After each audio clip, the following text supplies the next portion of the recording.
രാധാകൃഷ്ണൻ കഴിഞ്ഞ ദിവസം ഈ കണ്ണൂർ നടക്കുന്ന അലമ്പുണ്ടല്ലോ, P Jayarajan, Manu Thomas, M V Govindan, M V Jayarajan, അങ്ങനെ. അപ്പോൾ അവർ ജില്ലാ സെക്രട്ടേറിയറ്റിൽ എന്തൊക്കെയോ ചർച്ച ചെയ്തു. അത് കഴിഞ്ഞ് പി ജയരാജൻ ഇറങ്ങി വന്നപ്പോൾ മാധ്യമപ്രവർത്തകർ എന്താണ് അങ്ങയുടെ പ്രതികരണം എന്ന് ചോദിച്ചു. അദ്ദേഹം പറഞ്ഞു, മൗനം വിദ്വാന് ഭൂഷണം എന്ന് അദ്ദേഹം പറഞ്ഞു. അപ്പോൾ അദ്ദേഹം ഉദ്ദേശിക്കുന്നത് എന്താണ്? അദ്ദേഹം ഒരു വിദ്വാനാണ്, പണ്ഡിതനാണ്. അത് ഏത് കാര്യങ്ങളിലാണ് ഇങ്ങനെ പിണറായി വിജയൻ? ആദ്യമേ തന്നെ പറയട്ടെ, ഇങ്ങനൊരു ശ്ലോകമുണ്ട്, അത് ഭർതൃഹരിയാണ് എഴുതിയിരിക്കുന്നത്. അതെന്താണെന്ന് വെച്ചാൽ, വിഭൂഷണം മൗനം അപണ്ഡിതാനാം. അപണ്ഡിതൻ്റെ, പാമരൻ്റെ, മണ്ടൻ്റെ വിശേഷാലുള്ള ആഭരണമാണ് മൗനം. ഇനി കേരളീയരെങ്ങാൻ ഭാവിയിലുണ്ടായി ഇത് തെറ്റായി പറയും എന്ന് കരുതിയിട്ടാണ് ഒരു ശ്ലോകവും കൂടി കഴിയുമ്പോൾ ഭർതൃഹരി വീണ്ടും എഴുതണം. എന്താണെന്ന് വെച്ചാൽ, വാഗ്ഭൂഷണം ഭൂഷണം. പറയുന്നതാണ് അറിയുന്നത്, പറയുന്നതാണ് അലങ്കാരം. അപ്പം അതുകൊണ്ട് ഇത് ഏതോ കാര്യലാഭം തേടിപ്പോയ മഹോവൃത്തികെട്ട ഒരുവൻ ഉണ്ടാക്കിയെടുത്ത് ഭർതൃഹരിയെ അപമാനിക്കുന്നതിന് വേണ്ടി കൂടി ഉണ്ടാക്കിയെടുത്തിട്ടുള്ളതാണ് മലയാളികൾ എപ്പോഴും ഉപയോഗിച്ചുകൊണ്ടിരിക്കുന്ന മൗനം വിദ്വാനുഭൂഷണം എന്ന പ്രയോഗം. അതുകൊണ്ട് ഇത് കേൾക്കുന്നുണ്ടെങ്കിൽ ജയരാജൻ ഇനി മേലിൽ അത് പറയാതിരിക്കണം. കാരണം അത്രയൊക്കെ ഔചിത്യം ജയരാജൻ കാണിക്കും എന്ന് നമുക്ക് പ്രതീക്ഷിക്കാം. പിന്നെ ഇതിനകത്ത് പറയുന്നൊരു കാര്യം എന്താണെന്ന് വെച്ചാൽ, മാർക്സിസ്റ്റ് പാർട്ടിയുടെ ഭരണഘടന അറിയാവുന്നവർക്ക് എല്ലാവർക്കും അറിയാവുന്ന കാര്യമാണ്. എന്ത് പറഞ്ഞാലും പിന്നീട് പാർട്ടി കമ്മിറ്റി കൂടി ഒരു തീരുമാനം എടുത്തു കഴിഞ്ഞാൽ ആ തീരുമാനമാണ് അന്തിമം. ആ തീരുമാനം എന്താണെന്ന് വെച്ചാൽ, ജയരാജന്മാരും ഗോവിന്ദന്മാരും മറ്റാരും തന്നെ ഇനി മനു തോമസ് ഒഴികെ ആരും ഇനി ഇതിനെക്കുറിച്ച് ഒരു അക്ഷരം മിണ്ടിപ്പോകരുത്. മനു തോമസിനെ അപ്പോൾ പറഞ്ഞുകൊണ്ടിരിക്കാം. പോലീസ് സുരക്ഷയും കൊടുത്തിട്ടുണ്ട്. പിണറായി വിജയന്റെ പോലീസല്ലേ? അതെ, പിണറായി വിജയനായിരിക്കുമല്ലോ സുരക്ഷ കൊടുത്തേക്കണം. വേറെ ആർക്കെങ്കിലും ഇങ്ങനെ സുരക്ഷ കൊടുത്തിട്ടുണ്ടോ? ഇത് രഹസ്യ പോലീസിൻ്റെ മുന്നറിയിപ്പ് കിട്ടി അയാൾക്കെതിരെ ആക്രമണം ഉണ്ടാകും എന്നറിഞ്ഞപ്പോൾ അയാൾക്കും അയാളുടെ കച്ചവട സ്ഥാപനത്തിനും അയാളുടെ വീടിനും അയാളുടെ സ്ഥാപന ജംഗമ സ്വത്തുക്കൾക്കും ഒരുമിച്ച് സംരക്ഷണം കൊടുക്കുകയാണ്. അതെന്തായാലും ശരിയാണ്. പിണറായി അറിയാതെ അങ്ങനെ ഒരു സംരക്ഷണം വരില്ല എന്നുള്ള കാര്യം പിണറായി അറിയുക എന്ന് പറഞ്ഞാൽ ശശി അറിഞ്ഞിട്ടായിരിക്കും ഇത് വന്നേക്കണം. അപ്പോൾ മനു തോമസിനെ സംരക്ഷിച്ച് നിർത്തണമെന്ന് ആഗ്രഹമുള്ള ഒരു പാർട്ടിക്കകത്തുണ്ട്. അവരുടെ സ്വാധീനം ചിലപ്പോൾ എനിക്ക് തോന്നുന്നതേ, ഇപ്പോൾ ഈ കോർ വോട്ടുകൾ, ബേസ് വോട്ടുകൾ ഇതൊക്കെ പോയില്ലേ, അടിസ്ഥാന വോട്ടുകളൊക്കെ. അപ്പോൾ ഈ ആലക്കോടോ മറ്റുള്ള ആളാണ് മനു തോമസ്, കുടിയേറ്റ മേഖല, ഇരിട്ടി. അതെ. അപ്പോൾ ആ കുടിയേറ്റ വോട്ടുകൾ സമാഹരിക്കുന്നതിൻ്റെ ഭാഗമായിട്ട് കൊടുത്തായിരിക്കില്ലേ സുരക്ഷ? അല്ല, കുടിയേറ്റ വോട്ടുകൾ സമാഹരിക്കുന്നതിന് വേണ്ടി സുരക്ഷ കൊടുത്തിട്ടും ഒരു കാര്യമില്ല. അവളെ മറ്റേ സണ്ണിയല്ലേ എപ്പോഴും സണ്ണി ജോസഫ് അല്ലേ? മുമ്പ് കെ സി ജോസഫായിരുന്നു, ഇപ്പോൾ സണ്ണി ജോസഫാണ്. അപ്പോൾ സണ്ണി ജോസഫ് ഇനി മാറുന്നത് വരെ അവിടെ സണ്ണി ജോസഫ് തന്നെയായിരിക്കും അവിടുത്തെ MLA. അവരെന്തിനാണ് ഇവർക്ക് വോട്ട് ചെയ്യേണ്ടത്? അവർ സത്യത്തിൽ ആ മേഖല പിടിക്കാനായിട്ട് ഒരു കേഡറിനെ വളർത്തിക്കൊണ്ടുവന്നാണ് ഈ മനു തോമസ്. നേരത്തെയും കൊണ്ടുവന്നിട്ടുണ്ടല്ലോ, അവിടെ നിന്ന് തന്നെ നേരത്തെയും കൊണ്ടുവന്നിട്ടുണ്ട്. എന്നിട്ട് ഇവർക്ക് വല്ലതും പറ്റിയോ? ഒന്നും പറ്റിയില്ലല്ലോ. നേരത്തെ ഇവർ ഇതുപോലെ തന്നെ കൊണ്ടുവന്നില്ലേ? ജെയിംസ് മാത്യുവിനെ കൊണ്ടുവന്നു. പക്ഷേ എന്നിട്ട് പറ്റിയില്ലല്ലോ. അപ്പോൾ അതുകൊണ്ട് ആ തിയറി ഒരാൾ ആ കമ്മ്യൂണിറ്റിയിൽ നിന്ന് എടുത്ത് വളർത്തിക്കൊണ്ടുവന്ന് അയാളെ വെള്ളവും വളവും എല്ലാം കൊടുത്ത് പലം പോലെ വളർത്തിക്കഴിഞ്ഞാൽ അവിടെ ഉള്ളവരെല്ലാവരും കൂടി വന്ന് നിൽക്കും എന്നുള്ള മാർക്സിസ്റ്റുകാരുടെ തെറ്റായ സിദ്ധാന്തം. അത് പരിപൂർണമായും തെറ്റാണ് എന്ന് ബോധ്യപ്പെട്ടതല്ലേ ഈ തെരഞ്ഞെടുപ്പിൽ? കാരണം ഇത്രയേറെ ഓവർ അപ്പീസ്മെൻറ്റ് മുസ്ലിംസിന് വേണ്ടി നടത്തിയിട്ട് ഒരൊറ്റ മുസ്ലിം പോയി വോട്ട് ചെയ്തില്ല എന്നുള്ളതാണ്. കരീമിക്കക്ക് വരെ വോട്ട് ചെയ്തില്ല. അതാണ് കഷ്ടം. അതിനെക്കുറിച്ച് ഒരുപാട് വ്യാഖ്യാനങ്ങളുണ്ട്. അവിടുത്തെ ഉൾപാർട്ടി ജനാധിപത്യം കാരണം ഈ കരീമിനെതിരെയുള്ള വേറെ ചില പാർട്ടി നേതാക്കൾ കരീമിനെതിരെ പ്രവർത്തിച്ചു എന്നൊക്കെ പറയുന്നുണ്ട്. പക്ഷെ അങ്ങനെ പ്രവർത്തിച്ചാലും ഇത്രയും വലിയ ഭൂരിപക്ഷം ജില്ലാ സെക്രട്ടേറിയറ്റിൽ അത് സംസാരിച്ചു ഇത് സംസാരിച്ചു എന്നൊക്കെ പറഞ്ഞു ഓൺലൈനിലും പത്രത്തിലും കാണുന്നതൊക്കെ ഭാവനാവിലാസം കുറേ ഉണ്ടാവും. പക്ഷേ ഉണ്ടായിരിക്കാൻ സാധ്യതയുള്ളൊരു കാര്യം, കെ ശൈലജയുടെ വടകരയിൽ തെരഞ്ഞെടുപ്പ് ചുമതല പി ജയരാജനായിരുന്നു. അവിടുത്തെ തോൽവിയിൽ സഖാവിൻ്റെ ഉത്തരവാദിത്തം വളരെ വലുതാണ് എന്ന് പറഞ്ഞിരിക്കാനുള്ളൊരു സാധ്യതയുണ്ട്. അത് സാധ്യതയുണ്ട്. അപ്പോൾ ജയരാജൻ വേറൊന്നും കൂടി പറഞ്ഞിരിക്കും. അതെന്താണെന്ന് വെച്ചാൽ കോഴിക്കോട് തോൽവിക്കും കണ്ണൂരിലെ തോൽവിക്കും അതിനപ്പുറത്തേക്ക് നടന്ന എല്ലാ പാലക്കാട് തോൽവിക്കും എല്ലാത്തിനും ആരാണ് ഉത്തരവാദി എന്ന മറു ചോദ്യം ജയരാജൻ ചോദിച്ചിരിക്കും. അങ്ങനെ ഒരു ചോദ്യമുണ്ട്. അങ്ങനെ ഒരു സംഭവം വരാം. പാർട്ടിയുടെ ഒരു സ്വഭാവം അനുസരിച്ച് ഒരാളെ ഒതുക്കി നശിപ്പിച്ച് പുറത്താക്കാൻ തീരുമാനിച്ചു കഴിഞ്ഞാൽ ഒരു തെരഞ്ഞെടുപ്പ് തോൽവിയുടെ ഉത്തരവാദിത്തം കൊടുത്താൽ മതി. ഉദാഹരണം ജി സുധാകരൻ. അതെ, ജി സുധാകരൻ്റെ പ്രശ്നം, ജി സുധാകരൻ നിർത്തിയ സ്ഥാനാർത്ഥി ആ നിയോജക മണ്ഡലത്തിൽ 10,000-ലേറെ വോട്ടിൻ്റെ ഭൂരിപക്ഷത്തിന് ജയിച്ചിട്ടും വേണ്ടത്ര വോട്ട് കിട്ടിയില്ല എന്നും പണ്ടാണ് സുധാകരനെതിരെ നടപടി വന്നത്. വോട്ട് ഇത്രയും കണ്ടാൽ പോരെ, ഇതിനൊക്കെ കൂടുതൽ കിട്ടണ്ടായിരുന്നു, ആ കൂടുതൽ കിട്ടേണ്ട വോട്ട് സുധാകരൻ മറിച്ചു എന്നും പറഞ്ഞുകൊണ്ടല്ലേ സുധാകരനെതിരെ വന്നത്. ഞാൻ വളരെ അത്ഭുതകരമായ ഒരു സംഗതി വായിച്ചു. പാർട്ടിയിൽ ഇങ്ങനത്തെ ചർച്ചകളൊക്കെ നടക്കും. ആരെങ്കിലും ഒതുക്കണം എന്നുണ്ടെങ്കിൽ തിരുവനന്തപുരത്ത് പന്നിയൻ രവീന്ദ്രൻ 3ാം സ്ഥാനത്ത് പോയത് ആര്യ രാജേന്ദ്രൻ്റെ ആ ബസ്സിലെ അതിക്രമക്കാരനാണ് എന്ന് ചർച്ച വന്നതായിട്ട് കാണുന്നു. അല്ല, ബസ്സിലെ അതിക്രമത്തിൻ്റെ ഒരു വൃത്തികെട്ട അംശമുണ്ട്. പക്ഷെ അതിൻ്റെ പേരിൽ മാത്രം പന്നിയൻ രവീന്ദ്രൻ ദയനീയമായിട്ട് 3ാം സ്ഥാനത്ത് പോകില്ല. അതിന് കാരണം പ്രശ്നമേ ഇല്ല. അല്ല, അതിന് കാരണങ്ങൾ പലതുണ്ട്. ഒന്നാമത്തെ കാര്യം എന്ന് പറഞ്ഞാൽ CPIക്ക് അവർ അവകാശപ്പെടുന്ന അത്രയും വോട്ടോ കേഡർമാരോ ഇന്ത്യയിലെങ്ങുമില്ല. ഈ പ്രാവശ്യം അവരുടെ വോട്ട് ഷെയർ എത്രയെന്നറിയാല്ല, 0.48% അവരുടെ വോട്ട്. എന്ന് വെച്ചാൽ 0.5% പോലും വോട്ടില്ല.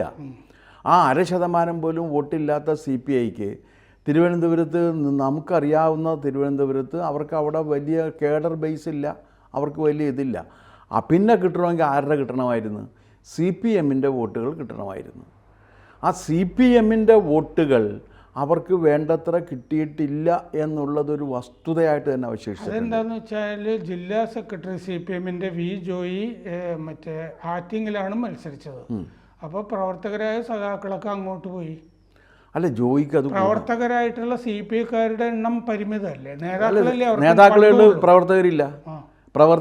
അടിസ്ഥാന ഘടകത്തിൽ ബൂത്ത് തലത്തിൽ അവർക്ക് കമ്മിറ്റിയില്ല, ബൂത്ത് തലത്തിൽ ആളില്ല. അവർ ആകെ പാരസൈറ്റ് ആണല്ലോ ആ പാർട്ടി. പന്നിയൻ രവീന്ദ്രൻ നിങ്ങളോട് BJPക്കാരോട് സഹായം ചോദിച്ചിരുന്നെങ്കിൽ കുറച്ച് പ്രവർത്തകർ നിങ്ങൾക്ക് വിട്ടുകൊടുക്കാമായിരുന്നു. പന്നിയൻ ജയിച്ചത് എങ്ങനെയാണ്? പന്നിയൻ ജയിച്ചത് കെ കരുണാകരൻ്റെ സഹായത്താലാണ്. ആ ജയിച്ചു കഴിഞ്ഞ ഉടനെ തന്നെ നടത്തിയ പത്രസമ്മേളനത്തിൽ അദ്ദേഹം കരുണാകരനെ തള്ളിപ്പറഞ്ഞ് ചീത്ത വിളിക്കുകയാണ് ചെയ്തത്. ആ കൃതജ്ഞത അദ്ദേഹം കാണിച്ച്, കൃതജ്ഞോ ന നിഷ്കൃതി എന്നാണ് വാൽമീകി രാമായണത്തിൽ പറയുന്നത്. ഞാൻ വിചാരിച്ചു ഭർതൃഹരി മേത്താബായിരിക്കും. വാൽമീകി രാമായണത്തിൽ കൃതജ്ഞന് ഇതില്ല, മാപ്പ് അർഹിക്കാത്ത കുറ്റമാണ് കൃതജ്ഞത. ആ കൃതജ്ഞത പന്നിയൻ രവീന്ദ്രൻ അന്ന് കാണിച്ചതാണ്. കരുണാകരൻ്റെ പേരിൽ ഒന്നതുകൊണ്ട് കരുണാകരനെ കൂടുതൽ ഇടതുപക്ഷമാകാൻ വേണ്ടി, അതിവിപ്ലവകാരിയാകാൻ വേണ്ടി അന്ന് കരുണാകരനെ ഭർസിച്ച ആളാണ് ആര്? പന്നിയൻ രവീന്ദ്രൻ. ആ കാര്യം നമ്മൾ മറക്കരുത്. അവർക്ക് ആളില്ല, ഒന്ന്. രണ്ടാമത്തെ കാര്യം, കേരളത്തിൽ എല്ലായിടത്തും സംഭവിച്ച രീതിയിൽ ഈ ഇടതുപക്ഷത്തിൻ്റെ അടിസ്ഥാന വോട്ട് BJPയിലേക്ക് വന്നിട്ടുണ്ട്. അത് തിരുവനന്തപുരത്തും സംഭവിച്ചിട്ടുണ്ട്. അപ്പോൾ സ്വാഭാവികമായിട്ടും അവർക്കത് നഷ്ടപ്പെട്ടു പോയി. പക്ഷേ തിരുവനന്തപുരത്തും ബാക്കി സ്ഥലങ്ങളിലും എല്ലാം തന്നെ മുസ്ലിം ക്രിസ്ത്യൻ മൈനോറിറ്റി വോട്ടുകൾ ഏതാണ്ട് ഒരു മഹാഭൂരിപക്ഷവും UDFന് കിട്ടിയിട്ടുണ്ട്. അല്ലെങ്കിൽ ഇത്ര വലിയ രീതിയിലൊരു ഷിഫ്റ്റ് നടക്കുന്ന സന്ദർഭത്തിൽ അവിടെ UDFന് ചെറിയ ഭൂരിപക്ഷത്തിന് ജയിക്കാൻ കഴിയുമായിരുന്നില്ല. UDF അവിടെ ജയിച്ചത് മുഴുവനും ആ മേഖലയിൽ നിന്നുള്ള വോട്ടുകൾ എൻ ബ്ലോക്കായിട്ട് കിട്ടിയതിൻ്റെ അടിസ്ഥാനത്തിലാണ്. മാത്രവുമല്ല, അവിടുത്തെ ലാറ്റിൻ ചർച്ചിൻ്റെ നേതാവ്, അദ്ദേഹത്തിൻ്റെ പേരെന്താണ്? സൂസപാക്യം അല്ല, അദ്ദേഹം മിണ്ടിയില്ല, യൂജിൻ പരേര. അദ്ദേഹം പറഞ്ഞല്ലോ, അദ്ദേഹം വോട്ട് ചെയ്തത് ഇനി അടുത്ത പ്രാവശ്യം എനിക്ക് ഭരണഘടന അനുസരിച്ച് ഇവിടെ ഇനിയും വോട്ട് ചെയ്യാൻ അവസരം ഉണ്ടാകുന്നതിന് വേണ്ടി ഞാൻ വോട്ട് ചെയ്തു എന്നാണ്. എന്തൊരു വൃത്തികെട്ട സ്റ്റേറ്റ്മെൻറ്റാണ് അദ്ദേഹം നടത്തിയത്. അദ്ദേഹത്തിന് എന്തവസരമാണ് ഇല്ലാതായത്? അദ്ദേഹം എന്തെല്ലാം കാര്യങ്ങൾ അവിടെ ചെയ്തു? എന്തെല്ലാം കാര്യങ്ങൾ ചെയ്തു.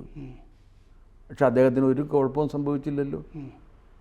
അപ്പോൾ അവിടെ മൂന്നാംകിട രാഷ്ട്രീയമാണ് യൂജിൻ പെരേര ആ തെരഞ്ഞെടുപ്പ് സന്ദർഭത്തിൽ വോട്ട് ചെയ്തിട്ട് പറഞ്ഞത്.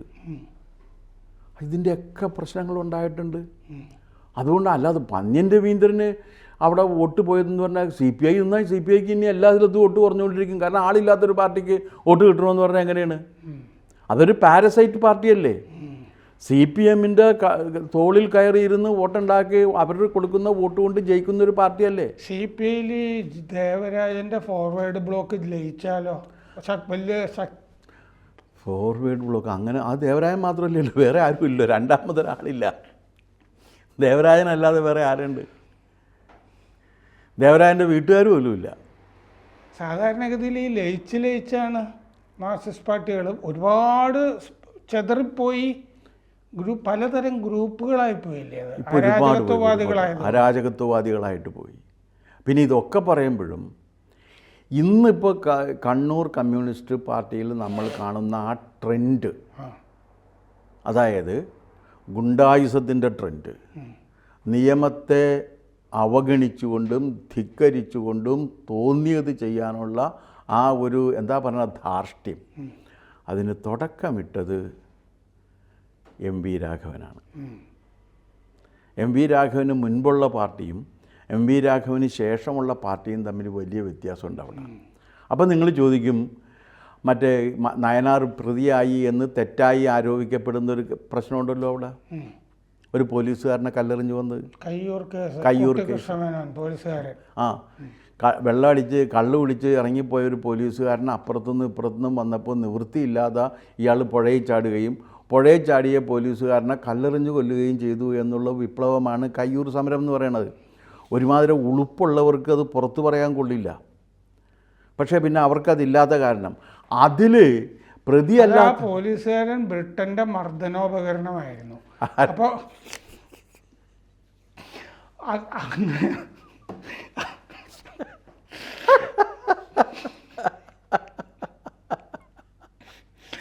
അങ്ങനെ ബ്രിട്ടനോടുള്ള ഒരു സമരമാണ് ആ പോലീസുകാരനെ അത് കള്ളു പിടിച്ച് വെള്ളത്തിൽ ചാടിയ പോലീസുകാരനെ ജീവൻ രക്ഷിക്കാൻ വേണ്ടി വെള്ളത്തിൽ ചാടിയ പോലീസുകാരനെ കല്ലെറിഞ്ഞു കൊന്നു.